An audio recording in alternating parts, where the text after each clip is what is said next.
What is halal? People say these people chant their magical slogans on the meat, so when we eat it, we want to be Muslims. That is the most foolish statement I've ever heard.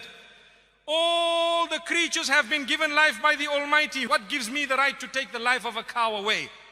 I don't have the right. So the Almighty says, well, under certain conditions, you may be granted permission to take that life away in a specific way. So I am not allowed to destroy the creatures of the Almighty for no purpose.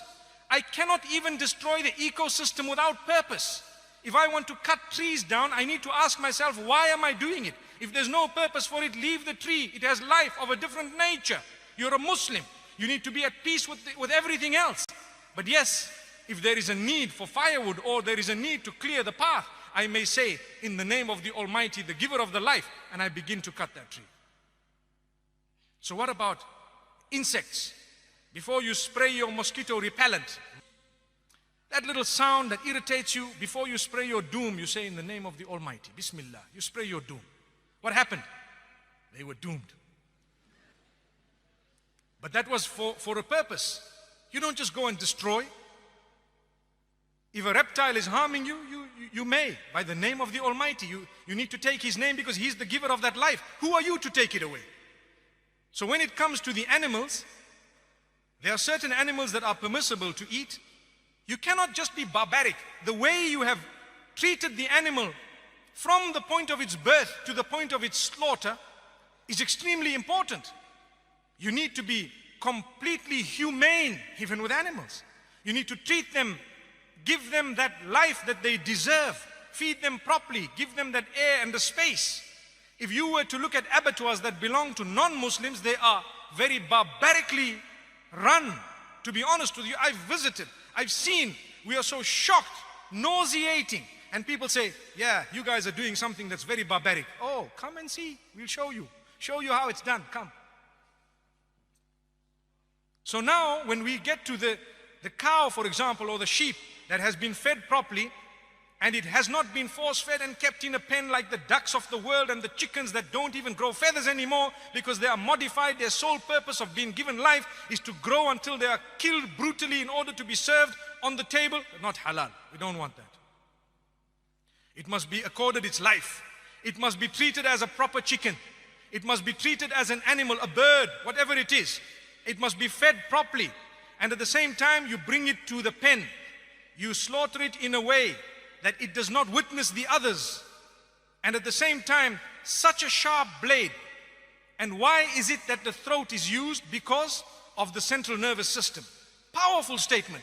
Sometimes people hack these animals to death. People say, you need to stun these animals. Did you know that there is research that proves that stunning an animal actually creates greater pain than if you don't stun the animal? People say, how? Go and check. You're confusing the animal totally. You're killing it unconscious. What are you talking about? Amazing. If you were to get cut with a blade as you're shaving, you won't even know that you're cut until water goes on it. Why? The razor was very sharp, very sharp. So we are to use a sharp blade, quick slice. When I burn my fingers, what happens? A message goes from the sensory nerves to my brain, central nervous system. It says, you are hurt, lift your hand up. It happens within a split second. But if the central nervous system is ruptured from the jugulars, the pain, the message goes up, it gets stuck there because it cannot go up anymore. Blood system, bloodstream, out. So what happens?